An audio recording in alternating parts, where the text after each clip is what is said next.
Ya. El cuerpo, ustedes saben que está formado por un montón de células, pero esas células, que son básicamente eucariotas, están acompañadas por millones de microorganismos, que también son muchos unicelulares, porque la mayoría son bacterias, pero otros son pluricelulares, porque también en nuestra microbiota vamos a encontrar hongos, vamos a encontrar parásitos, virus, arqueas incluso, pero de arqueas no se habla, ¿ya? La microbiota, así cuestiones generales, ustedes saben que es el conjunto de microorganismos, no solamente bacterias, porque a veces piensan que solamente son bacterias, pero son más, que integran piel y mucosas, ¿ya? Y cuando hablamos de mucosas, vamos a hablar de la mucosa respiratoria, vamos a hablar de la mucosa gastrointestinal y la mucosa urinaria, ¿listo? Entonces esas tres mucosas vamos a ver. En cada una de esas mucosas, más la piel, vamos a encontrar un montón de microorganismos. Y principalmente nos vamos a basar el día de hoy en las bacterias, ya que es lo más abundante. ¿Ya? Estos organismos unicelulares que ya hemos visto también en la parte de generalidades. Entonces, para empezar, más o menos, como les había dicho, son bastantes microorganismos y estos consisten aproximadamente de 1 a 2 kilos. ¿Ya? Básicamente, si nosotros pesamos 70 kilos, nuestra microbiota son 2, es decir, nosotros solamente nuestro peso, formado por nuestras células y otras sustancias propias de nosotros, son 2 kilos menos, ¿ya? Eso básicamente. Pero no todo el cuerpo tiene microorganismos, ¿no? Hay sitios como son los sitios axénicos, que son los libres de microbios. Aunque esto también está en debate todavía, ¿ya? Pero, por ejemplo, uno de los sitios que están libres de microbios, porque todo tiene microbios, excepto, por ejemplo, el útero, ¿ya? Justamente el útero es una cavidad estéril antes del nacimiento, que para que el niño empiece a tener microbiota tiene que entrar en contacto con la superficie materna. Puede ser la vagina o puede ser la piel de la cavidad pélvica, pues, ¿no? Si es un parto por cesárea. Pero si es vaginal, con la microbiota de la vagina. Ahí vamos a ver qué es mejor para el niño también, o para el ser humano. Que, que entre en contacto con la microbiota vaginal o con la microbiota pélvica, ¿no? Entonces esos ambientes axénicos, uno de ellos es el útero, pero hay más. Le voy a poner por acá ya porque eso no le he puesto. Otro ambiente donde no debe haber microorganismos en condiciones normales es la sangre, pues no les pueden preguntar. Otro ambiente es el líquido cefalorraquídeo. En la vejiga tampoco, ¿ya? Por eso es que la orina en condiciones normales también debe ser estéril, ¿no? Eso seguro lo han escuchado y les van a preguntar un montón de veces. Debe ser estéril. Por eso es que las punciones suprapúbicas eh, deben ser sin ningún microorganismo si el paciente no tiene una infección del tracto urinario, ¿no? Pero si basta solamente que tenga una bacteria con una punción suprapúbica, ya se considera una ITU, pues, ¿no? Eh, la vejiga, el líquido cefalorraquídeo, la sangre, e incluso algunos mencionan los alveolos, ¿ya? Pero los alveolos, si ustedes revisan estudios actuales, ya cuentan con su propia microbiota, ¿ya? ¿Y qué función tiene la microbiota pues en nuestro cuerpo? Ya habíamos visto algunas relaciones de los microorganismos con nosotros, con los hospederos. La relación es básicamente de mutualismo, ya esa es pregunta de examen. El mutualismo es lo que cumple la microbiota. Ya. Y la composición de esta microbiota va a depender de muchos factores que vamos a ver más adelante. Entonces, vamos a definir pues, ¿no? Estos conceptos de microbiota, que bueno, ya les dije, ¿no? Son los microbios que colonizan las superficies, ¿no? Piel y todas las mucosas, respiratoria, digestiva y la urinaria. Y hay que diferenciar el término microbiota de microbioma, ¿ya? Microbioma a veces lo consideran así como un término indistinto a microbiota, lo mismo lo consideran, pero microbioma es el material genético, ¿ya? De los microorganismos. Es diferente microbiota que microbioma, ¿ya? Microbiota son los microorganismos, microbioma el material genético. Ya, y dentro de la microbiota, bueno, se también llama por estos nombres, flora o microbiota indígena, pero normal que diga microbiota, ¿ya? Flora casi no se menciona, ¿ya? Vamos a tener distintas clasificaciones. Una es la residente y otra es la transitoria. ¿Ya? La microbiota residente es la microbiota normal de cualquier persona. Esta microbiota es variable. Ustedes no tienen la misma microbiota que yo. ¿ya? Y entre sus familiares tampoco tienen la misma microbiota, a pesar de que quizás comparten hogar y todo, es muy diferente, ¿ya? Porque depende de muchos factores. Y es diferente también en cada momento de nuestra vida es diferente, incluso en cada hora del día, ¿ya? Y como se menciona aquí, la mayoría es comensal, ¿ya? Y si se altera, se restablece por sí misma. Incluso a veces nuestra propia microbiota normal nos puede atacar a nosotros. Ese es el caso, como habíamos visto varias veces ya. Bueno, en los videos anteriores les estaba mencionando en microbiología.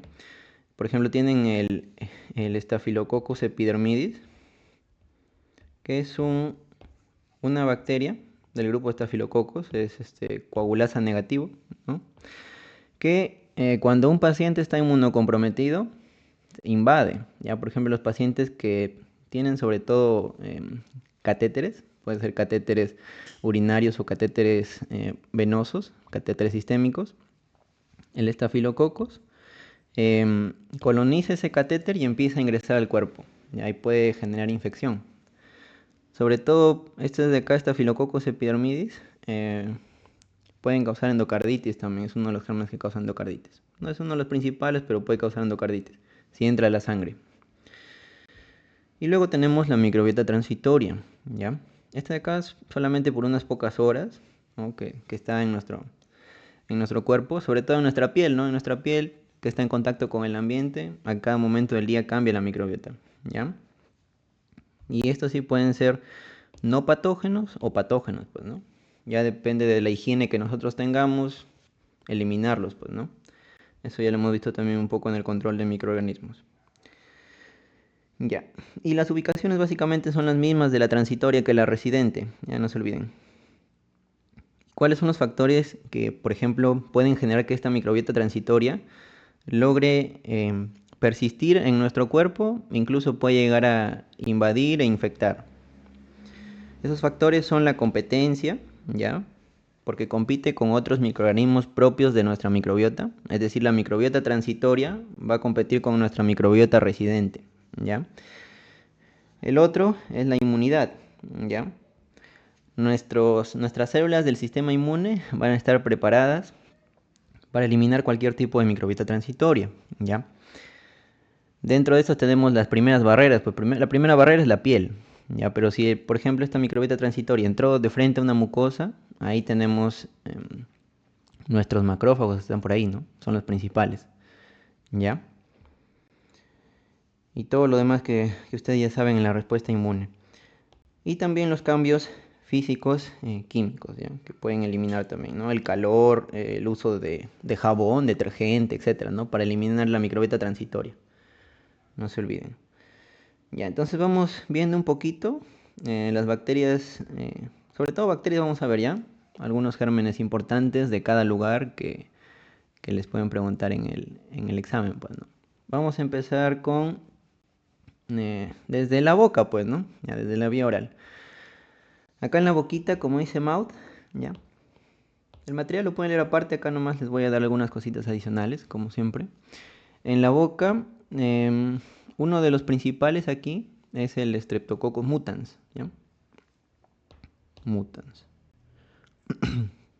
Ya, ese Streptococcus mutans, si la persona tiene una mala higiene, puede empezar a colonizar en los dientes, le encanta el esmalte. Incluso puede infectar las encías y ya si se mete a un vaso sanguíneo y la persona está incluso inmunocomprometida, puede llegar a la sangre. Y en la sangre este Streptococcus mutans también puede causar endocarditis, ¿ya? Cuando veamos endocarditis, que es un tema bonito, ahí explicaremos un poquito más, ¿ya? De los gérmenes que causan endocarditis, ¿ya? Pero el principal germen que causa endocarditis, si alguna vez les preguntan, es el Staphylococcus aureus, ¿ya? El Staphylococcus aureus es casi para todo el más frecuente, ¿ya? Eso también es una fija de varios exámenes, ¿ya? Staphylococcus aureus.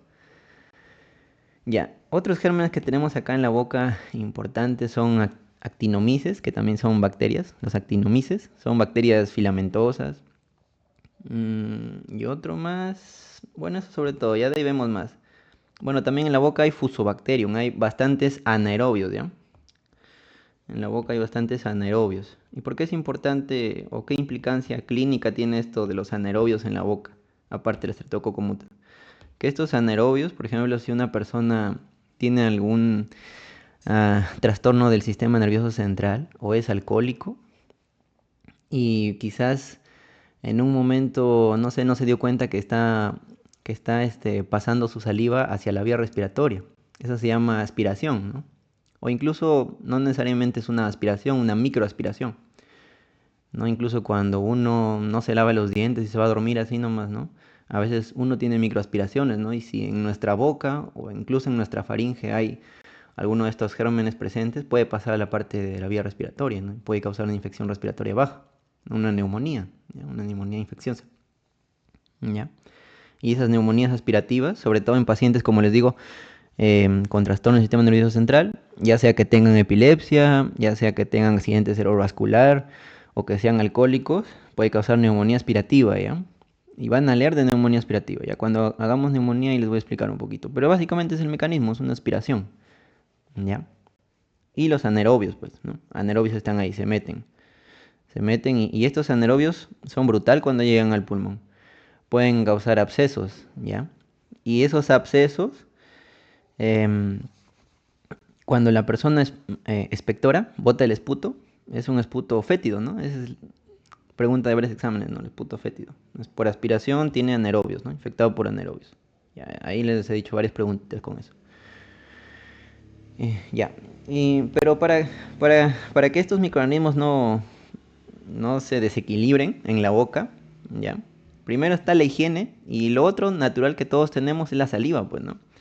¿Y cómo se llama ese desequilibrio de la microbiota? Que es indistinto para cualquier parte. Ese es disbiosis, ¿ya? Disbiosis. Ya, disbiosis es el término que nosotros usamos para describir una alteración del equilibrio en nuestra microbiota normal en situaciones patológicas, pues, ¿no? Ejemplos de disbiosis hay un montón. La obesidad genera disbiosis. Algo más fácil de disbiosis que lo van a ver ustedes en infecciones genitales.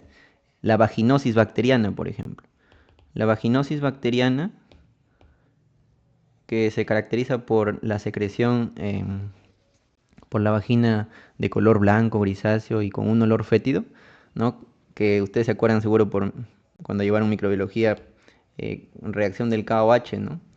Que liberaba minas y liberaba todo ese olor feito, ya la vaginosis bacteriana, que los chicos de tercero lo van a ver también cuando lleguen a infecciones genitales, ¿no?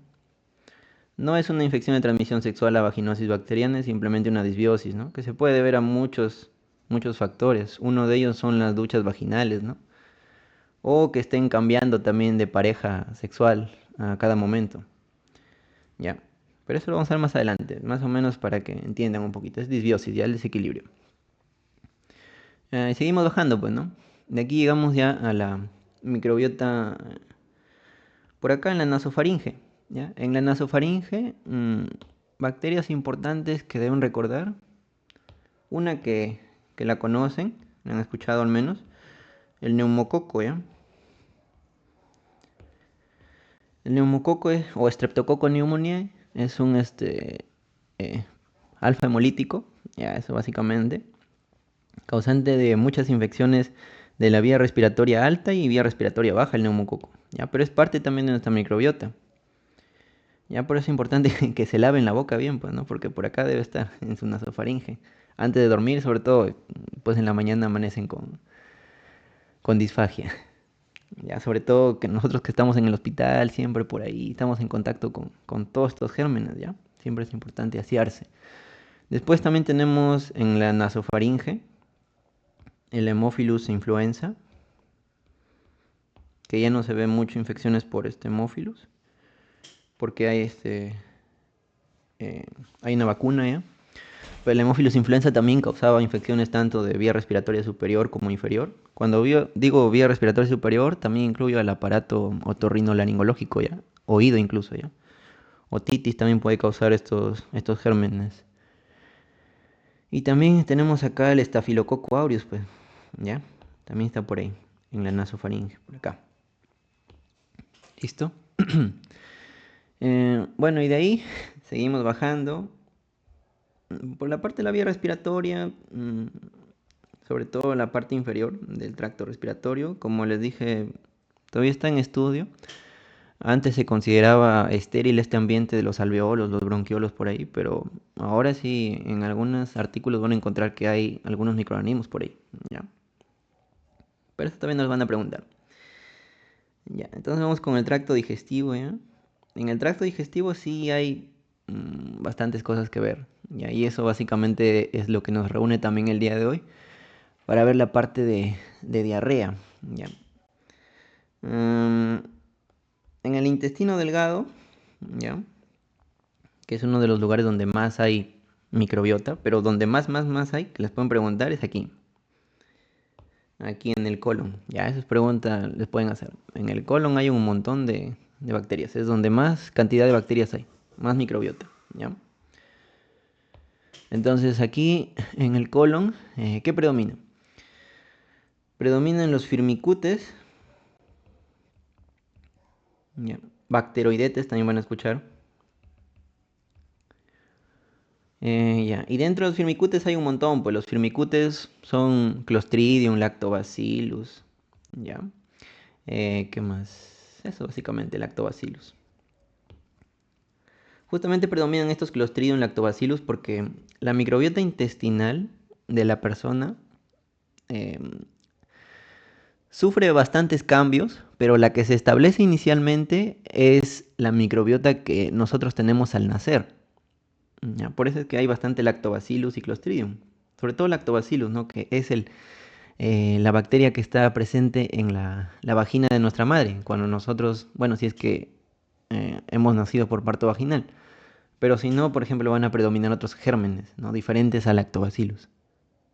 Porque si es por cesárea, el bebé en el primer contacto me, va a tocarse con la mano del médico y con la piel del abdomen de la madre, pues, ¿no? Entonces ahí no hay lactobacillus, ¿ya? Ahí van a encontrar más estafilococos, Clostridium incluso, ¿ya? Y dentro de los bacteroidetes, ¿ya? Los bacteroidetes, acá vamos a encontrar los mismos bacteroides, ¿ya? Es decir, bacteroidetes es el género grande, pues, ¿no? O el filo, creo que era el filo, ¿ya? Y los bacteroides son ya más específicos, ¿ya? Dentro de esa gran familia de bacteroidetes. ¿Qué más? En el intestino delgado, igual tenemos lactobacillus también, por acá está. Small, small intestine. Lactobacillus. Y también vamos a tener enterococos, ¿ya? Enterococcus, que es también un tipo de streptococo, ¿ya? Lo hemos visto ya en clasificación bacteriana. Ya, la clasificación de Lanfield, ahí están los enterococos, que son un tipo de streptococo. Y los lactobacillus también. Ya. Lo importante de la microbiota intestinal, ya, es que nos van a ayudar a nosotros a fermentar carbohidratos. Ya, esa es la función. Entonces, anoten por ahí. Creo que por acá no. Sí, seguro lo he puesto más adelante, ¿no? Pero para avanzar un poquito, para ir pasando a diarrea, ¿ya? Lo importante de la microbiota intestinal es la fermentación de carbohidratos. Sobre todo eso lo hace en el colon, ¿ya? Aquí a nivel del colon, como les he dicho, acá hay un montón de microbiota. Más adelante les voy a mostrar las cantidades.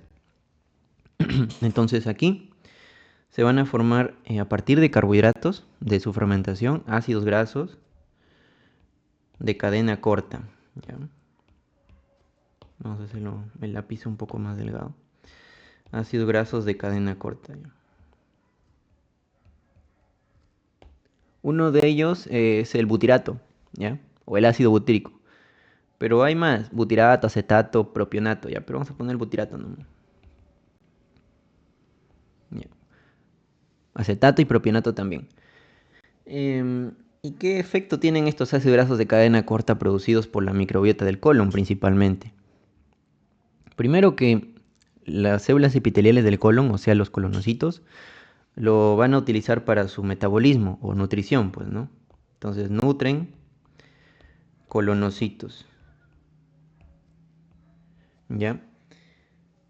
Otra cosa importante que hacen, que es básicamente la defensa, ¿ya? Porque la microbiota también forma parte de la defensa inmunológica, es que van a servir como barrera intestinal, ¿ya? Barrera intestinal. Y lo otro es que van a estar regulando la inflamación.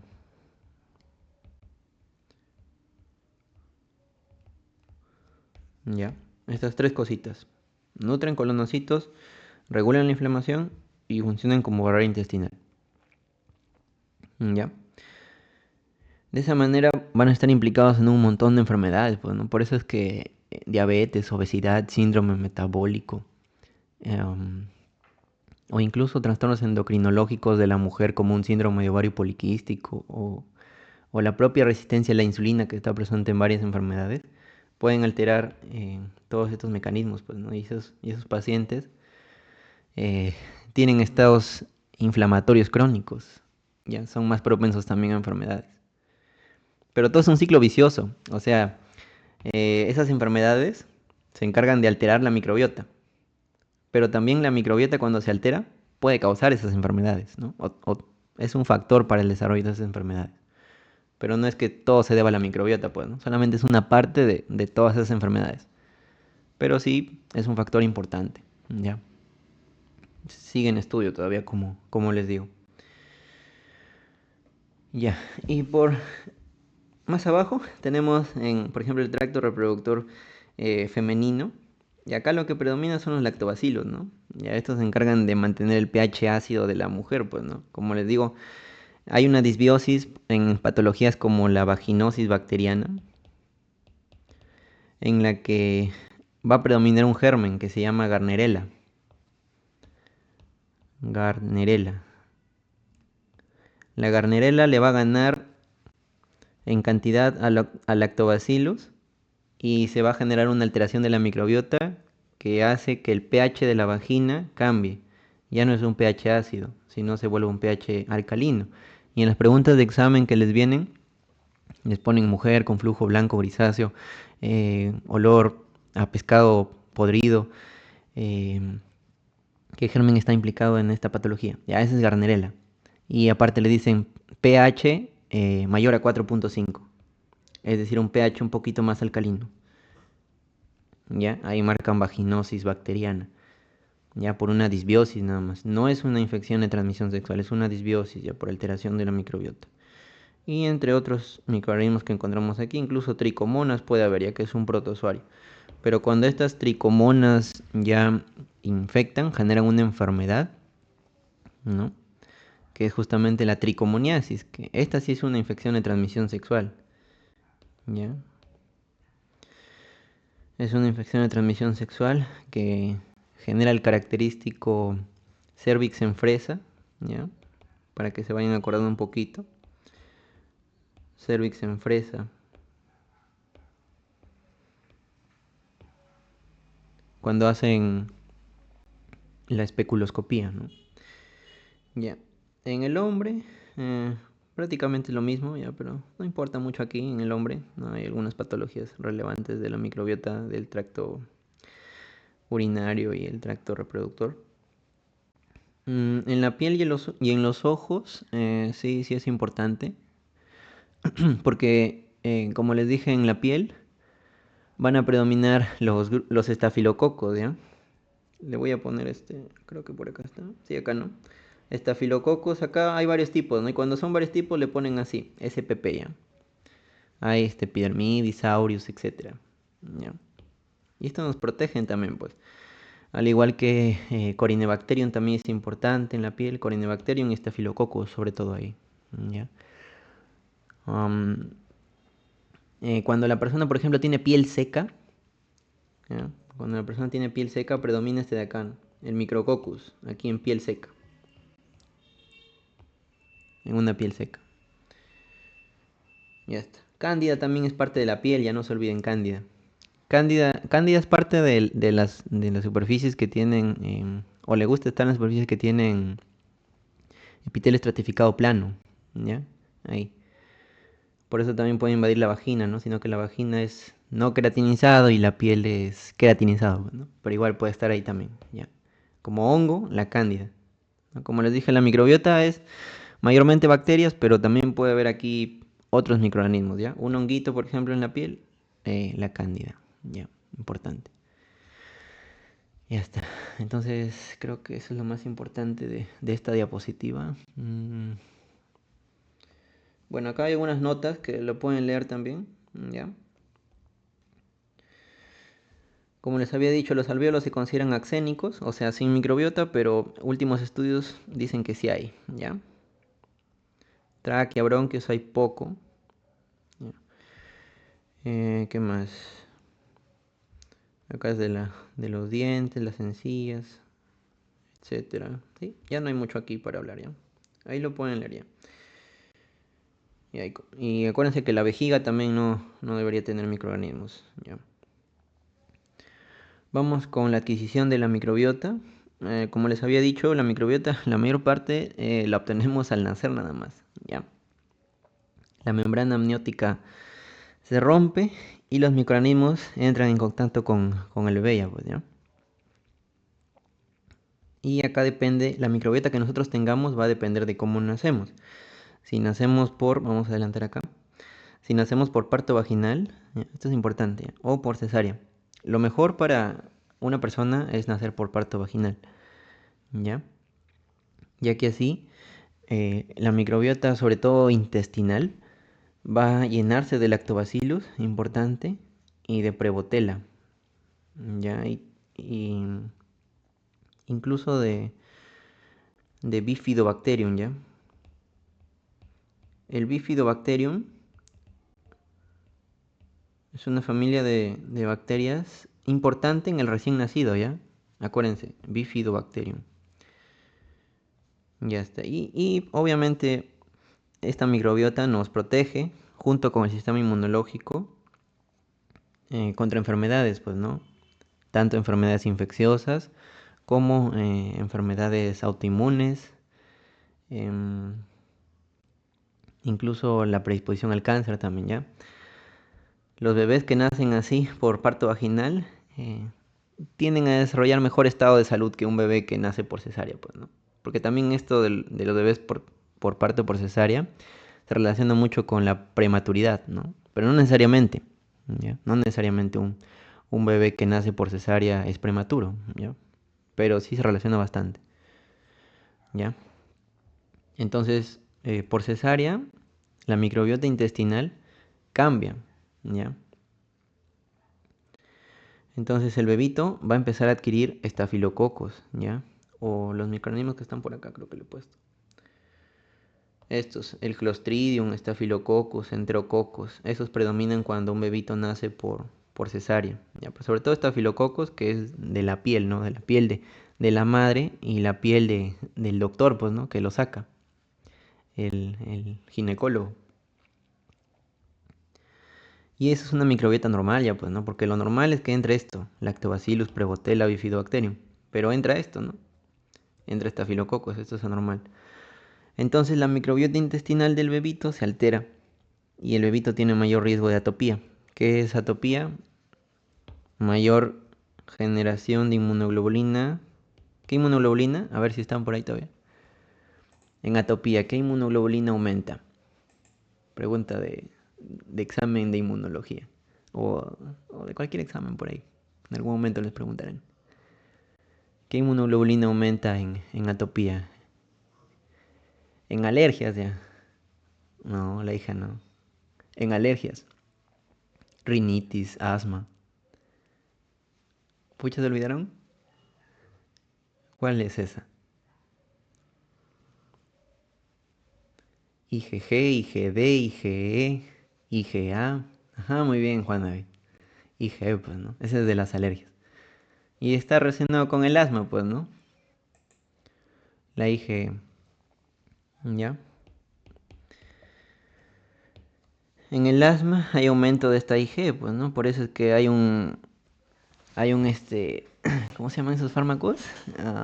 Se me fue el nombre, los fármacos biológicos, ¿no? Son que van contra la IgE, ¿no? Como el omalizumab. ¿No? El omalizumab me parece que era el que iba contra la IgE. Por ahí lo confirman después, pero es unos fármacos biológicos, ¿no? Me parece que sí es. pero uno de esos se usa, ¿ya? Y no solamente asma, como les digo, rinitis alérgica, etcétera, ¿ya? Ya, esos son fármacos biológicos o anticuerpos mononucleares, ¿ya? Que lo van a ver bueno, ustedes, algunos ya lo han visto en farmacología, ¿no? Pero ya el omalizumab, ¿ya? No sé, inhibe IgG, eso se usa para el tratamiento de asma muy severo, ¿ya? Muy severo. Porque el tratamiento de asma empieza con los corticoides inhalatorios, pues, pero si es un asma muy severo ya queda todos los días, todas las noches, varias veces durante un mismo día. Ya ahí tienen que utilizar fármacos biológicos. Ya eso con respecto a la adquisición de la microbiota, que depende de varias cosas, pues no las primeras comidas. Depende si el bebito tiene lactancia materna exclusiva durante 6 meses o si la madre le da fórmula. ¿Ya? También depende de eso la microbiota. ¿Qué será más beneficioso? ¿Que tenga lactancia materna exclusiva 6 meses o que le den fórmula? Obviamente que tenga lactancia materna exclusiva, ¿no? Acá como dice breastfeed, ¿ya? O que sea un parto vaginal, pues no, es lo mejor. Esos son los niños que se vuelven premio Nobel. ¿Ya? Y durante los 4 primeros días de nacimiento tienen Bifidobacterium, como les había dicho, y Lactobacillus, ¿no? De la madre. Ya después va cambiando, ya. 4 meses, ya al año, ya los niños ya tienen más o menos la microbiota adulta, ¿ya? Acá ven los colorcitos que van cambiando, es simplemente la diversidad de las bacterias, ¿ya? Cuando ya tienen más de un año, ya adquieren más o menos la microbiota de un adulto. Y aquí también vemos que la diversidad con respecto a otras situaciones del niño, por ejemplo, que nazca por parto vaginal, pero que tenga, por ejemplo, alimentación por fórmula, es diferente, ¿no? La microbiota. La fórmula no tiene un componente muy bueno de la leche materna que es importante para estas bacterias, las hace crecer bastante a estas de acá, que es los oligosacáridos de la leche materna, ¿ya? De la leche materna.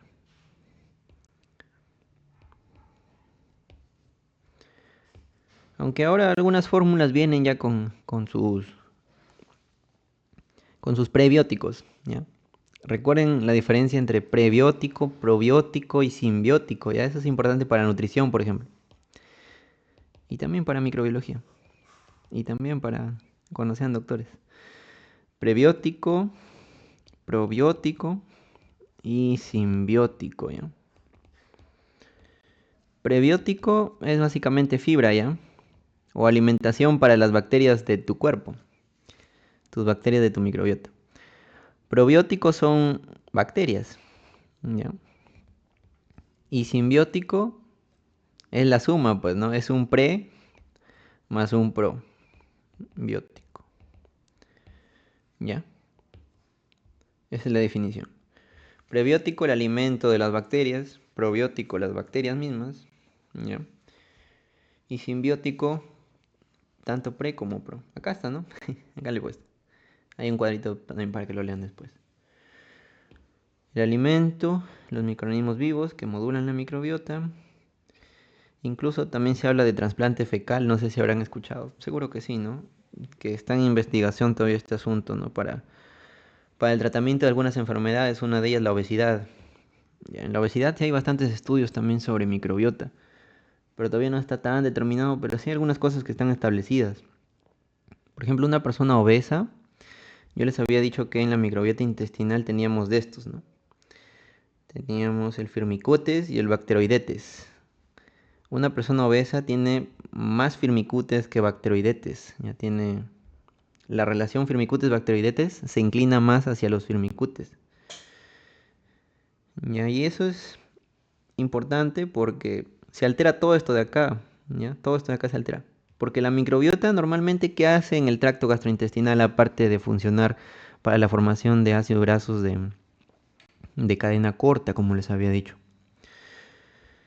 En el tracto gastrointestinal y en general en el cuerpo, primero el tracto gastrointestinal. El tracto gastrointestinal lo que hace es aumentar el GLP-1, ¿ya? El péptido similar al glucagón 1. Ya ustedes se acuerdan que este de acá era una incretina, ¿no? Que aumentaba la liberación de la insulina, ¿no? Entonces, de esa manera las personas tienen menor resistencia a la insulina con su microbiota normal, mayor producción del péptido YY, mayor movimiento intestinal, ¿ya? Menor adipogénesis, disminución del número de adipocitos, ¿ya? Sobre todo adipocitos en la parte periférica, pues, ¿no? La grasa abdominal. Disminución del estrés oxidativo, disminución de la lipogénesis, menor inflamación, como les había dicho, ¿no? Regula la inflamación, ayuda a la barrera intestinal, ¿ya? Porque imagínense que toda la microbiota, y disminuye el apetito. La microbiota intestinal se empiece a ir más hacia el lado del firmicutes, ¿ya? O empiecen a colonizar otros gérmenes. Todo esto de acá se altera, pues, ¿no? Y si se altera la persona, empieza a aumentar el apetito, hay mayor estrés oxidativo, mayor lipogénesis, mayor depósito de adipocitos en el abdomen y empieza a engordar, pues, ¿no? ¿Ya? Entonces, eso se está viendo con el trasplante de la microbiota fecal, que si se cambia y si se devuelve toda la normalidad, ¿no? Se trasplanta microbiota de una persona eh, sana, entre comillas, a una persona obesa. La persona obesa puede empezar a regular mejor, pues, ¿no? Y puede empezar a bajar de peso. Pero eso todavía está en estudio, pero sí lo han probado con ratas, ¿ya? A las ratas que tenían un IMC normal, les colocaban su dosis de bacterias de ratas obesas, ¿no? Y esas ratas que eran con IMC normal empezaban a engordar, ¿ya? Eso sí, seguro han escuchado en los estudios. Ya. Y también, bueno, la dieta rica en fibra y plantas. ¿Por qué es importante la fibra y las plantas? Porque estas tienen lo que le gusta a las bacterias, ¿no? Los polisacáridos complejos. Esto de acá lo fermentan las bacterias y lo consumen, pues. Producen los ácidos grasos de cadena corta, como les había dicho, ¿ya? Son las fibras. Y es importante que la persona también consuma su fibra. ¿Por qué? Porque las bacterias generan su butirato y el butirato es absorbido por los colonocitos y los colonocitos trabajan mejor, pues, ¿no? Ya.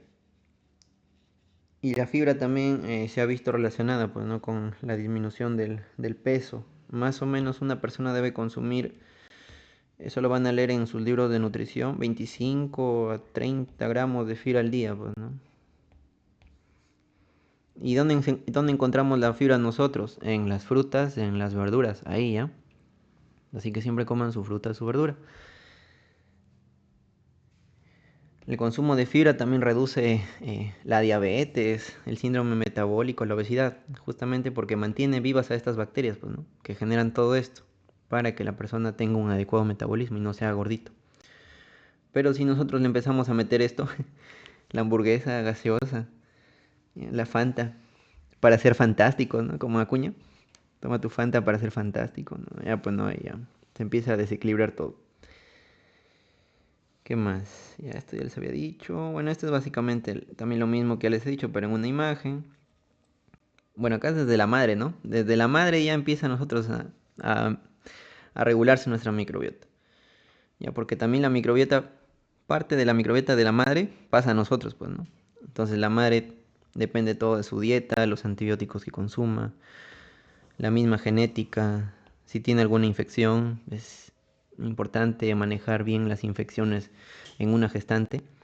O el estrés materno, pues, ¿no?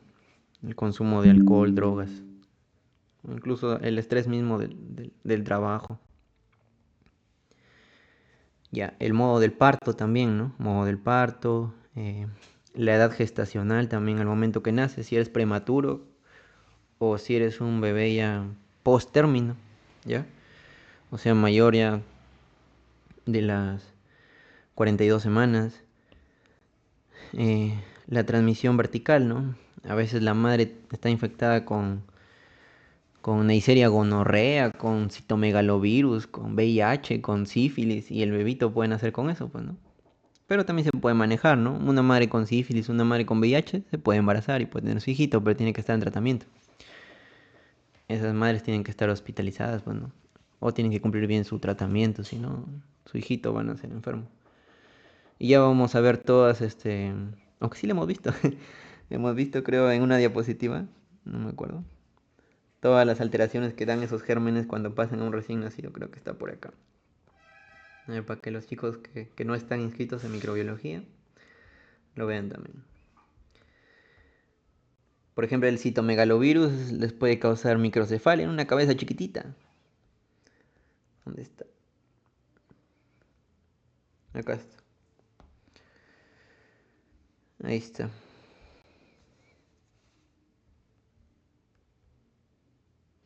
Ahí está el citomegalovirus. Sordera, microcefalia, retraso mental. Eso ya. Sordera también. O incluso abortos, pues no, los otros microorganismos causan abortos. El niño ni siquiera puede nacer. Es importante manejar las infecciones en la madre ya. Vamos a seguir avanzando.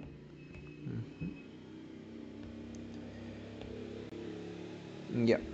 Y acá están las bacterias buenas de la microbiota correcta y la mala microbiota, ¿ya? Como ya les había dicho, cuando un niñito nace, Bifidobacterium bacán. Bifidobacterium va disminuyendo su número conforme avanza la edad, pero es de los más predominantes al inicio, ¿ya? Como les había dicho. E. coli se empieza a instalar también. Hay E. coli también en nuestro tracto gastrointestinal. Sino que E. coli también hay algunas cepas que son patógenas, ¿no? Se lo vamos a ver cuando en la segunda unidad de microbiología veamos enterobacterias. Hay un montón de E. colis, ya que son patógenas. Incluso hay una más que es la uropatógena que causa más frecuentemente ITU, ¿no? ¿Ya? Y acá una analogía más o menos, si Staphylococcus aureus causaba infecciones más que todo externas, ¿no? Y de la sangre, le gusta bastante entrar a la sangre estafilococo y la piel. E. coli le gusta más las mucosas, ¿ya? Sobre todo la mucosa gástrica y la mucosa urinaria. Ahí queda E. coli, ¿ya? Y E. coli, un montón de infecciones gastrointestinales, más frecuente, y también la más frecuente en infecciones urinarias, ¿ya? En cambio, Staphylococcus aureus más sangre y piel. Y el Faecalibacterium y el Lactobacillus, ya, esos son buenos. Ya, estos son los malos de acá. Ya, y acá están las funciones de los buenos. Está en inglés, es lo mismo, ya les he dicho. Producción de ácidos grasos de cadena corta, inflamación, sistema inmune, etc. Y acá está la mala, pues, ¿no? ¿Qué hace la mala microbiota? Como los enterococos, los Clostridium, el difficile. Este lo vamos a ver de un ratito. El Clostridium difficile está asociado a diarrea por uso de antibióticos, ¿ya? Por mal uso de antibióticos, ¿ya? Por mal uso de antibióticos. Y el Campylobacter jejuni o jejuni. ¿Ya? ¿Y qué hace esta mala microbiota? Lo contrario, va a incrementar la permeabilidad intestinal. Se va a ver más huecos ahí entre enterocito y enterocito. Huecos así microscópicos. Se altera la permeabilidad. Y puede haber por ahí fuga de líquido, pues, ¿no? Inflamación local, ¿ya? Y altera todo el medio interno. Ya. Entonces, sigamos avanzando, ya. Y esto con respecto a los patógenos oportunistas que ya habíamos mencionado más o menos. Pero antes, los factores que influyen en la microbiota, como les había dicho, son factores del propio cuerpo y factores fuera de nosotros. Primero, ¿dónde nacemos, no? No es lo mismo la microbiota de un peruano que de un francés, por ejemplo, ¿ya? Y justamente por eso, si el francés viene acá y come un cevichito, no sé, una papa a la huancaína, de ahí le da una diarrea del viajero, ¿no? Ahí vamos a ver más adelante la diarrea del viajero, ¿ya? Diarrea del viajero, que la principal bacteria implicada en esa enfermedad de los viajeros es justamente la E. coli, pues, ¿no? Pero es una cepa patógena de E. coli, que lo vamos a ver más adelante, diarrea del viajero. Está ahí la E. coli. em, Enterotoxigénica, ¿ya? Nunca se van a olvidar con lo que les voy a decir ahorita. Enteroto, lo van a poner la T grande, toxigénica. Porque hay un montón de E. coli, ¿no? Hay enterotoxigénica, enteroagregativa, enteroinvasiva, enteropatógena, enterohemorrágica. Pero enterotoxigénica, ¿por qué les digo de T? Porque T hace referencia a travel, que significa viajar o viaje, ¿no? Entonces, diarrea del viajero, ¿ya? Diarrea del viajero, E. coli enterotoxigénica, ¿ya? T de travel, ¿ya? De viaje. Listo. Eso por la parte de la región donde naces, pues no diferente. La edad, el género también es diferente. No es lo mismo la microbiota de un anciano que de un niñito o de un adulto joven. ¿Ya? La genética, el sistema inmune, enfermedades metabólicas o crónicas, el modo del parto, como hemos visto, el estrés, ¿qué más? El estilo de vida, los antibióticos, ¿no? O la quimioterapia. Algunos pacientes ya con cáncer también su microbiota es diferente. La dieta, ¿ya? Por ejemplo, cuando tú consumes más fibra, o los veganos, por ejemplo, no los veganos, los vegetarianos, consumen mayor cantidad de vegetales, aumenta más bacteroidetes, ¿ya? Bacteroidetes. En cambio, cuando consumen más grasita, aumenta más firmicutes, que eso vamos a ver más adelante. Y por el lado de los patógenos oportunistas, los patógenos oportunistas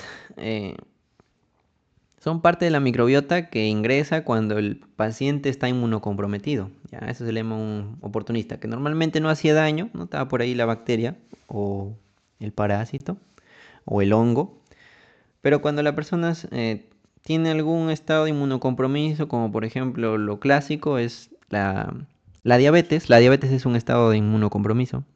Los diabéticos, las personas con VIH, las personas con uso crónico de corticoides, las personas que reciben un trasplante de órgano también son inmunocomprometidos. Las personas con cáncer también son inmunocomprometidos, ¿ya? Entonces, en todas esas personas, em, los patógenos que normalmente no causan daño pueden entrar. Y son distintos los mecanismos, pues, ¿no? Uno, por introducción en un sitio inusual. ¿Ya? Por ejemplo, cuando la microbiota normal de un sitio es introducido en un sitio que no es.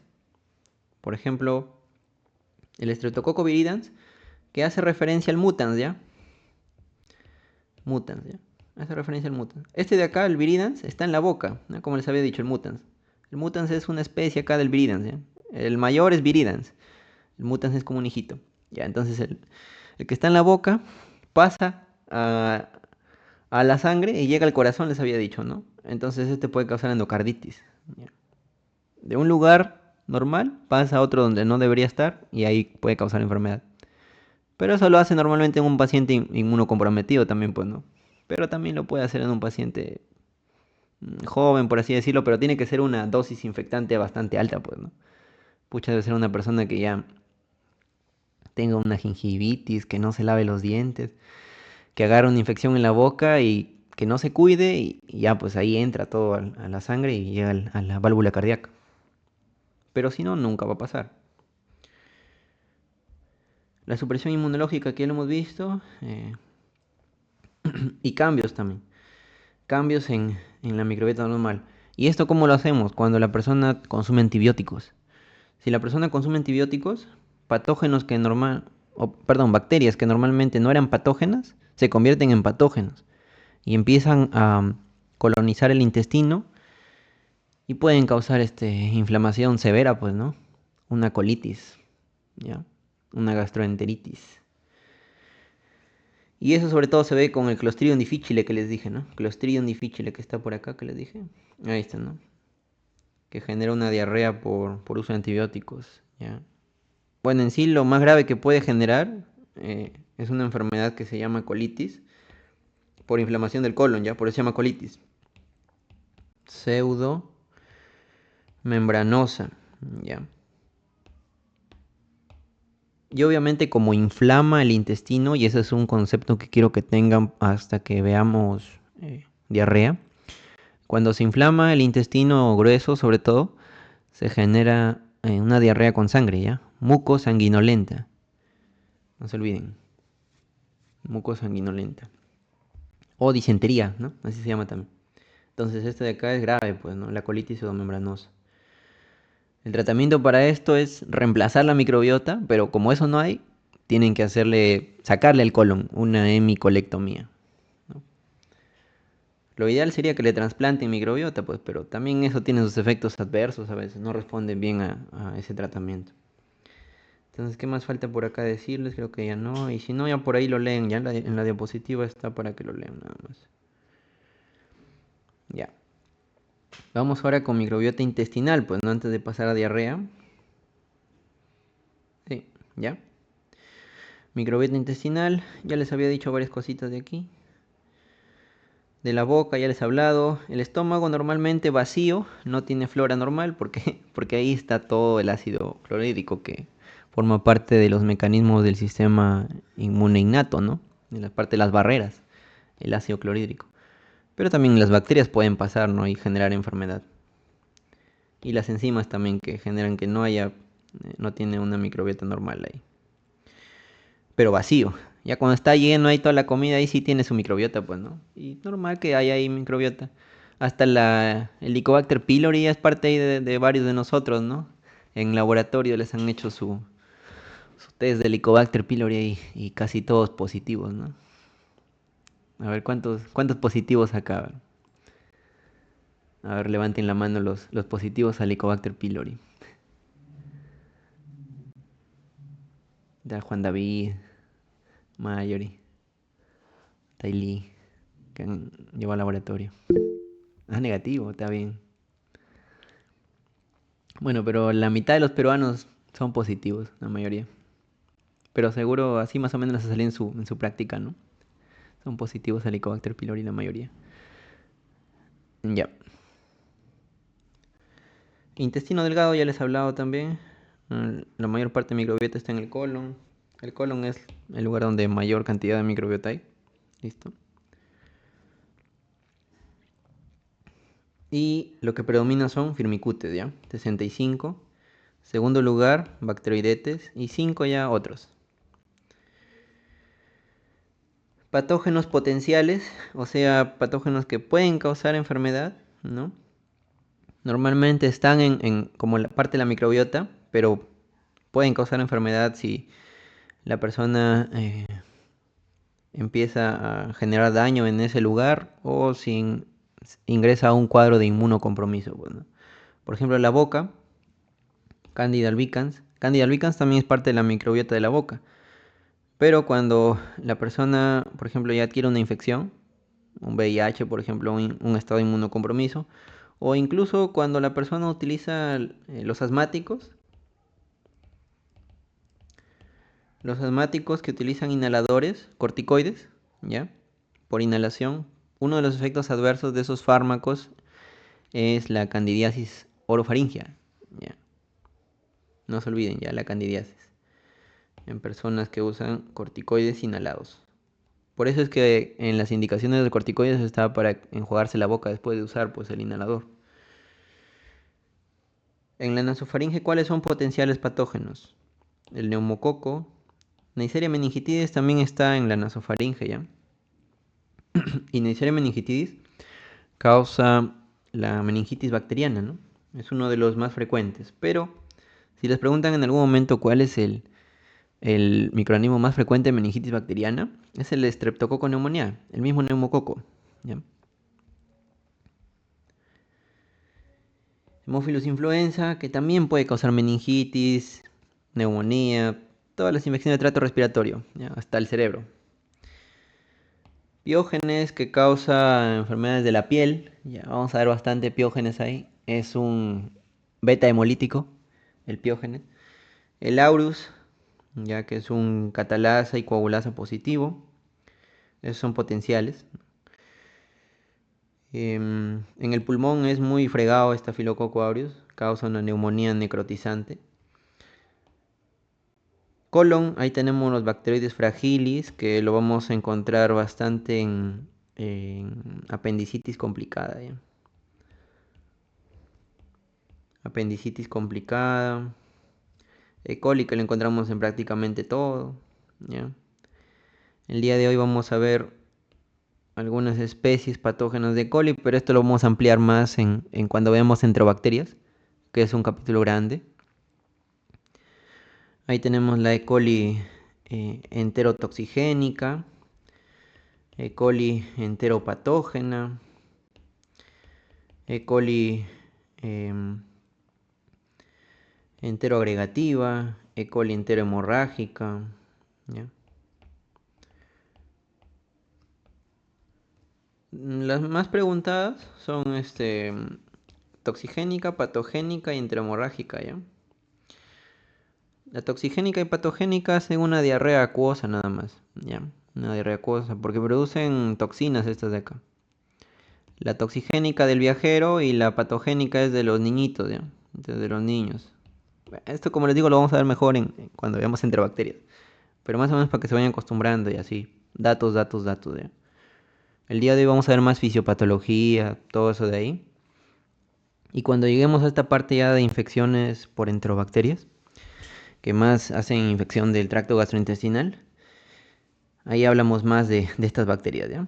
Hoy día más es fisiopatología y generalidades. Y diarrea del viajero aquí, ¿no? Entonces, viajero. Ya. Y la hemorrágica, ahí tenemos un serotipo que causa una disentería, ¿no? Diarrea con sangre. Ahí tenemos por su toxina Shiga, ¿ya? La O7H157, lo vamos a ver después, ¿ya? Ya, ¿y cuáles no son parte de la microbiota? Salmonella, Shigella y Yersinia, ¿ya? Estos de acá no son. Y esto siempre que encontremos en un cultivo de heces, por ejemplo, porque el diagnóstico, el gol estándar para estas infecciones del tracto gastrointestinal son los cultivos, los coprocultivos, ¿ya? O cultivos de heces. ¿Listo? Si encontramos uno de estos, ya pues eso, eso de ahí no es normal, ¿ya? Que tengan salmonella, Shigella y Yersinia. Hoy día vamos a hablar de estas de acá, ¿ya? Estas de acá son muy invasivas, ¿ya? Causan también diarrea con sangre. Ya, sobre todo esta Shigella y Yersinia, más Shigella. Y acá están nuevamente algunos gérmenes que ya les había dicho, de la cavidad oral, el estómago, ahí tenemos el Helicobacter. El intestino grueso o el colon, ¿ya? Donde más hay, ¿no? Y el intestino delgado. Listo. Bueno, este grafiquito es bacán también, no lo voy a describir tanto para no demorar. Es básicamente la evolución de la microbiota gastrointestinal a lo largo de la vida, ¿ya? Con lo de acá se resume más o menos, ya con lo de abajito. Acá. Tienen estos gráficos hacia abajo. Cuando uno nace tiene poca microbiota, ¿no? La mayor parte de la microbiota lo van a encontrar hasta antes de los 65 años, ¿ya? Mayor diversidad. Ya a partir de los 65 años en adelante baja esa diversidad de la microbiota, ¿ya? Y acá está un montón de todos los factores que influyen dentro de esa microbiota. Ya les había hablado del modo de parto, los hábitos de la misma madre, eh, la leche materna o la fórmula, ¿ya? La alimentación ya cuando uno pasa del primer año. El contacto, si vas o no a un jardín o no, ¿no? Si te quedas en tu casa, etcétera, ¿no? Después ya viene el uso de antibióticos, otros fármacos. Aumenta, por ejemplo, los aerobios van disminuyendo, los aerobios. Y después suben ¿quién? Los anaerobios. Los anaerobios predominan más a mayor edad, pues no, mayores de 65 tienen más anaerobios, ¿no? Menores de 65 tienen más aerobios, ¿ya? Aerobios. Mayores de 65, anaerobios, ¿ya?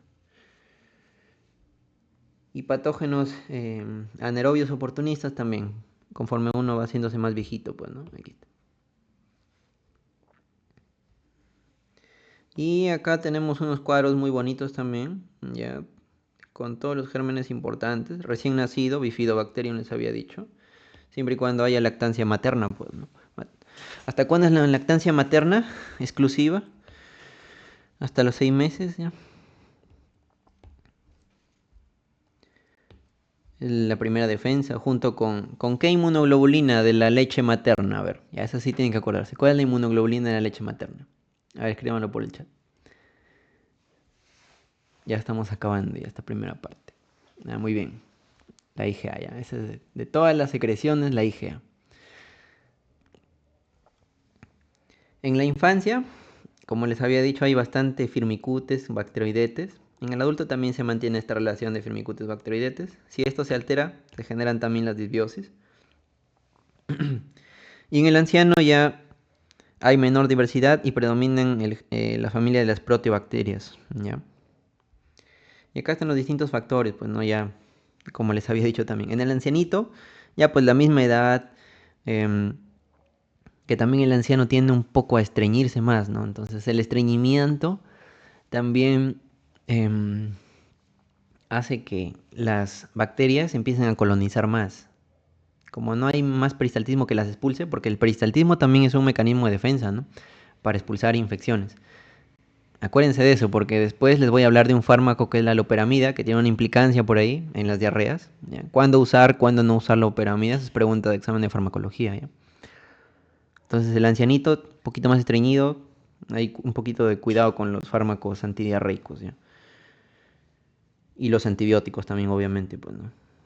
Justamente las infecciones de Clostridium difficile, ¿no? El que les había dicho que causa esa colitis pseudomembranosa, afecta más a este grupo, ¿no? De ancianos.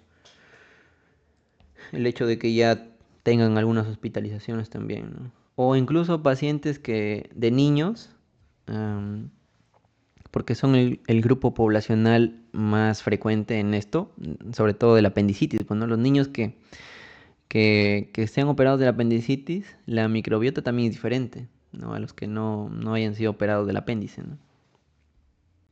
Varias cosas pueden influir. Y de ahí pueden salir varios estudios también. Ya. De aquí tenemos las patologías asociadas, ¿no? Por ejemplo, patologías gastrointestinales, que hoy día vamos a ver, ¿no? Como el síndrome de intestino irritable, la enfermedad inflamatoria intestinal, que básicamente aquí hay dos. Una es la colitis ulcerosa y el otro es Crohn, ¿ya? Enfermedad de Crohn. Enfermedad de Crohn y colitis ulcerosa. Son los dos tipos de enfermedades inflamatorias intestinales. Estos son autoinmunes, ¿ya? Y el síndrome de intestino irritable. mm, y el cáncer colorectal también, ¿ya? Por ejemplo, en un síndrome de intestino irritable, que la persona con síndrome de intestino irritable se caracteriza por tener dolor abdominal, más o menos 3 veces al día, así de manera intermitente, asociada a estados transitorios de diarrea y, y estreñimiento, ¿ya? El síndrome de intestino irritable es variable en cuanto a la diarrea y el estreñimiento. Pero en esta enfermedad, por ejemplo, hay disminución de lactobacillus importantes del tracto gastrointestinal, ¿no? Y también bajan los bifidobacterium. Los prematuros, por ejemplo, los pacientes que han nacido por cesárea, ¿no? Ellos tienen más tendencia a ser síndrome de intestino irritable, ¿no? Porque tienen menor cantidad de esto. Hay mayor cantidad de aumento de estas bacterias, ¿no? Que afectan la motilidad. El síndrome de intestino irritable es básicamente algo, una diarrea de tipo funcional, ¿ya? Lo voy a agregar de una vez, ¿ya? ¿A qué me refiero con diarrea funcional? Esto ya es en base a la patología o la histopatología. Una diarrea funcional es aquella en la que mediante una biopsia de intestino tú no vas a encontrar ninguna alteración estructural, no hay alteración orgánica, ya por eso es funcional o no estructural. Es simplemente algo de motilidad, movimiento, ¿ya? En cambio, la diarrea orgánica es así, vas a encontrar alguna alteración de microbiosidades, puedes encontrar alteración de epitelio, ¿no? Inflamación ahí en la lámina propia, etcétera, con la biopsia. Esa es una diarrea orgánica, pero la diarrea funcional, como un síndrome de intestino irritable, no vas a encontrar ahí daño orgánico. Pero sí se ha visto, ¿no? Que hay una disbiosis, ¿no? Y hay una ligera inflamación, pero no es observable tampoco a biopsia. Es más funcional. Ya. Y por eso este de acá, el síndrome de intestino irritable, aparece más durante el día. Porque en las noches una persona tiende a disminuir la motilidad, ¿no? Baja la motilidad durante las noches porque estás durmiendo, ¿no? Pero ya durante el día aumenta. Entonces en el día más que todo aparece este síndrome de intestino irritable. Eso básicamente para la anamnesis, ¿no? de esta enfermedad. Que es bastante frecuente, pero bueno, pocos saben que tienen síndrome de intestino irritable, ¿no? Pero sí por ahí debe haber algunos que tengan. También los criterios para diagnosticar esto es un poco variable. El cáncer colorectal, eh, ahí aumenta el Fusobacterium. El Fusobacterium es un anaerobio, ¿ya? Anaerobio, ¿no? Obviamente los ancianos tienen mayor tendencia, como les había dicho, que su microbiota tenga anaerobios, ¿no? Acá está, anaerobios. Y el Fusobacterium es uno de esos. Fusobacterium también viene de la boca, ¿ya? También está por la boca. Ya está. No hay predominio en Fusobacterium cáncer colorectal. En la parte metabólica, por ejemplo, obesidad, predominan firmicutes, ¿no? Les había dicho, la grasita, más que bacteroidetes. Hay una disbiosis ahí. Y esto genera una mayor absorción de energía, alteración de la señalización de la saciedad, ¿no? Arriba a nivel de la leptina, baja la leptina que es la de la saciedad. Entonces la persona empieza a consumir más alimento. Diabetes tipo 2. La diabetes es un estado proinflamatorio ya de la persona. Entonces va a tener una endotoxemia metabólica por aumento de lipopolisacáridos. ¿Ya? Esto es propio de las gram negativas, ¿no? Y también la mayoría de bacterias del tracto gastrointestinal son gram negativas, ¿ya? Son gram negativas. Por eso tienen estos de acá.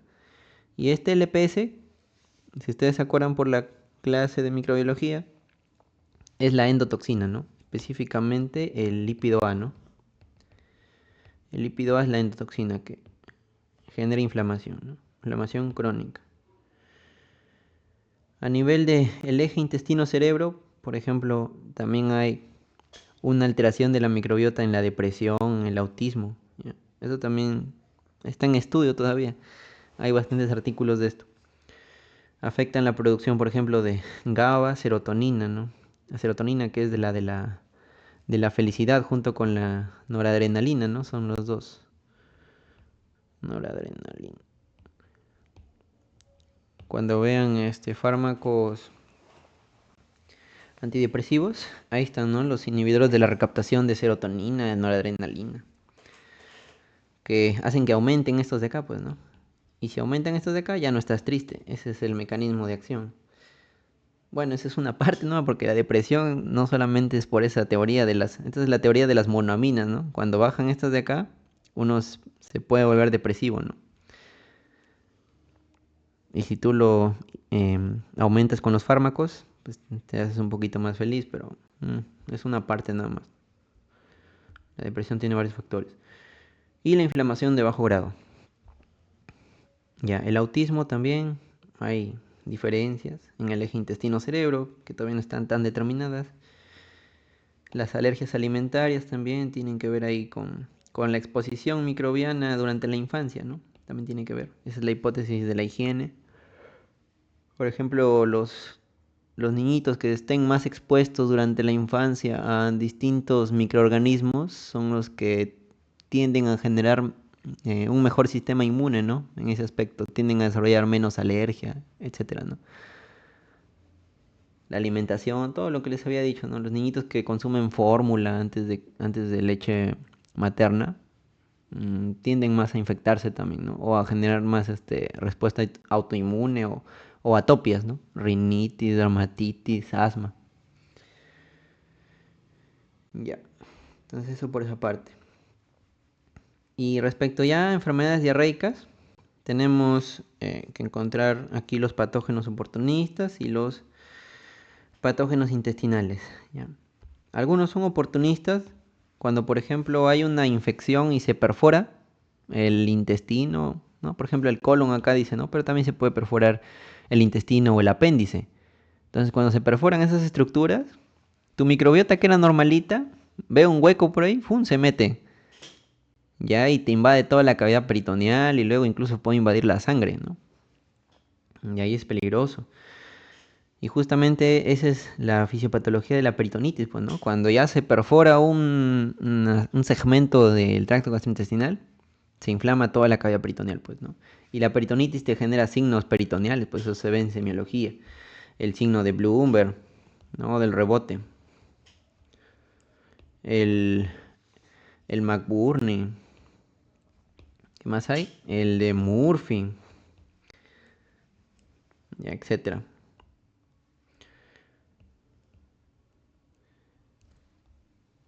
Luego tenemos los Streptococcus viridans, que les había dicho, ¿no? Que de la cavidad oral pueden entrar al torrente sanguíneo, colonizar válvulas cardíacas y causar endocarditis. Específicamente el Streptococcus viridans causa endocarditis subaguda, ¿ya? Esa es pregunta de examen. Causa más frecuente de endocarditis subaguda, Streptococcus viridans, ¿ya?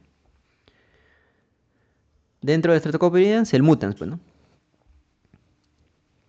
Ya la flora bucal, que juega un papel importante en las caries, y el sistema de defensa comprometidos que aumentan la oportunidad de invasión, ¿no? Todos esos son los que le ayudan a los patógenos, ¿no?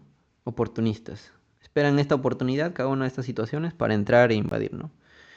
Eso ya les había mencionado. ¿Qué más? Luego tenemos a los patógenos intestinales, ¿no? Por ejemplo, algunas cepas de E. coli, como les había dicho, porque la E. coli es parte de la microbiota, pero hay algunas cepas que son sí o sí patógenas. Y bueno, Salmonella, Shigella y Yersinia que no son parte de la microbiota, estas sí son patógenas siempre, ¿ya? Después tenemos las causas de diarrea inflamatoria o disentería. Como les había dicho, el concepto que quiero que se acuerden es que cuando se inflama el intestino sangra, y eso es disentería, ¿ya? En cambio, cuando no se inflama, cuando solamente la bacteria genera una toxina, ¿no? Esas son las llamadas enterotoxinas, que afecta al epitelio intestinal, pero no lo destruye. Puede alterar su mecanismo de secreción, por ejemplo, y hace que se generen más iones hacia la luz, más agua se libera y se genera una diarrea acuosa. Pero las microbiosidades, el epitelio está normal. Entonces ahí no se va a generar sangre, no hay inflamación ahí. O bueno, sí hay inflamación, pero no es una inflamación que genere eh, la extravasación de eritrocitos, de líquido, ¿ya? Y para la parte de las diarreas acuosas tenemos eso, pues no las enterotoxinas, ¿ya? Y diarreas inflamatorias tenemos las bacterias que invaden, ¿ya? Entonces acá ya estamos entrando al concepto de diarrea. Ahorita vemos diarrea ya propiamente dicha, pero esto con respecto a la microbiota, pues, ¿no? Ya. Entonces tenemos bacterias que invaden, rompen la célula, se meten a la lámina propia, generan inflamación ahí a nivel de la lámina propia, generan extravasación y diarrea con sangre, pues, ¿no? Y la diarrea acuosa que solamente es por enterotoxinas, a nivel del lumen de la capita, de la parte apical del enterocito, ahí nomás, ahí genera una alteración. O las enterotoxinas pueden entrar hasta el citoplasma, pero solamente entra la toxina, no entra la bacteria. Por eso no son invasivas las bacterias, solamente la toxina, ¿ya? Y causan esa diarrea, pues, ¿no? Con pérdida de líquidos o diarrea acuosa. Y también tenemos la enfermedad sistémica, pues, ¿no? Que es ya cuando la bacteria entra a la sangre y genera que en la sangre se liberen sustancias proinflamatorias, ¿no? Como las citoquinas, interleucina 1 y 6, la 6 sobre todo, que es la pirógena, el factor de necrosis tumoral alfa también que genera fiebre, ¿ya? ¿Ya? Y una de esas toxinas, por ejemplo, es la toxina de la fiebre tifoidea, pues, ¿no? ¿Ya? Que es de la Salmonella typhi, ¿ya? La Salmonella typhi. Esa de ahí genera su toxina y aparte también se mete, ya es invasiva la salmonela. Y genera una enfermedad sistémica, pues, ¿no? Eso ya lo veremos también cuando veamos enterobacterias, ¿ya? Salmonella typhi, no typhi, ¿no? Hay typhi, no typhi, ¿ya? Eso de ahí también es otro tema aparte. Dentro de la... Bueno, y acá está un poquito enterobacterias, ¿no? Lo que vamos a ver ya en la segunda unidad de microbiología. Todas estas enterobacterias son gram negativos, ya como la mayoría de bacterias del tracto gastrointestinal. Son anaerobios facultativos, fermentan glucosa, Algunos también fermentan la lactosa, ¿ya? Glucosa y algunos lactosa, como son la E. coli, Klebsiella. Ellas fermentan lactosa también, ¿ya? Catalasa positivos y bueno, sus antígenos de membrana, esto acá ya lo hemos visto en la estructura, ¿no? El O es el antígeno de la membrana externa que genera la producción de anticuerpos, ¿no? ¿Ya? Ese es el que le da la antigenicidad. El H que es el flagelo, el K que es la cápsula y el 5I que es el antígeno capsular, solamente está en la salmonela, ¿ya? ¿Ya? Así se llama. Porque después el resto tienen antígeno capsular K, pero de la salmonela se llama 5I, ¿ya? Ya. ¿Y cuál es la más común? La E. coli, pues, ¿no? ¿Y dónde está la E. coli? En el colon, por eso se llama E. coli. Ya, y después tienen Klebsiella, Proteus, Enterobacter, que estas de acá son enterobacterias, pues, ¿no? Y todas las enterobacterias tienen casi la misma estructura, sí. Hay algunas cositas ahí particulares que ya lo veremos en la clase de enterobacterias, ya que es bastante larga también esa clase. Y estos son los mecanismos patogénicos que ya les había enseñado. Una bacteria invade o una bacteria genera sus toxinas. Si invade, como está de rojo aquí, rojito, puede generar diarrea con sangre. Si no invade, solamente una toxina, ya genera una toxina ahí en la parte y daña bueno, no daña, sino genera alteración del transporte de iones, ¿no?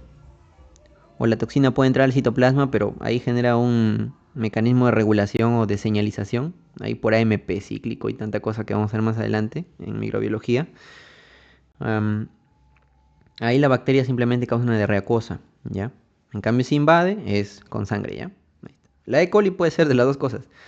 Tiene una toxina que es brutal, ¿no? La Shiga que les había dicho, de la enteromorrágica, que la E. coli puede ser tanto acuosa como invasiva, pues, ¿no? Dependiendo del tipo de bacteria que sea, ¿no? Del tipo de cepa. La salmonela siempre va a generar disentería, la Shigella también, la Yersinia también.